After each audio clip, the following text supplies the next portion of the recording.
ಇದರ ಜೊತೆಗೆ ಈಗ ಮಾಜಿ ಸಚಿವ ಹಾಗೂ ಶಾಸಕ ಸುನಿಲ್ ಕುಮಾರ್ ಕೂಡ ಮಾತನಾಡಿದ್ದಾರೆ.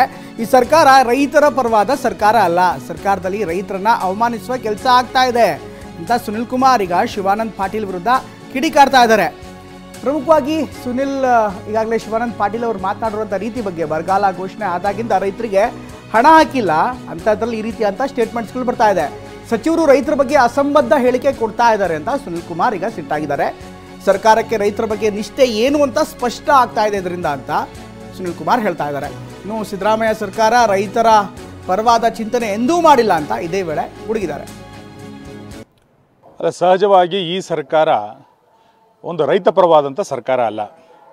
ಬರಗಾಲದ ಸಂದರ್ಭದಲ್ಲಿ ಭಾಳ ದೊಡ್ಡ ಪ್ರಮಾಣದಲ್ಲಿ ಪ್ರವಾಹ ರೂಪದಲ್ಲಿ ಸರ್ಕಾರ ಬರ ಪರಿಹಾರದ ಕಾಮಗಾರಿಗಳನ್ನು ಕೈಗೆತ್ತಿಕೊಳ್ಬೇಕಾಗಿತ್ತು. ಆ ರೀತಿ ಅಸಮರ್ಥ ಆಗಿರುವಂಥ ಸರ್ಕಾರ ಮತ್ತು ಮಂತ್ರಿಮಂಡಳ ರೈತರನ್ನು ಅಪಮಾನ ಮಾಡುವಂಥ ಬೇರೆ ಬೇರೆ ರೀತಿಯಾದಂಥ ಕಾರ್ಯಕ್ರಮಗಳನ್ನು ನಿರಂತರವಾಗಿ ಮಾಡ್ತಾನೆ ಬಂದಿದೆ. ಇಲ್ಲಿಯ ತನಕ ಬರಗಾಲ ಘೋಷಣೆ ಆದ ನಂತರ ರೈತರ ಖಾತೆಗೆ ಒಂದೇ ₹1 ಹಣವನ್ನು ಇಲ್ಲಿಯ ತನಕ ಸರ್ಕಾರ ಹಾಕಲಿಲ್ಲ.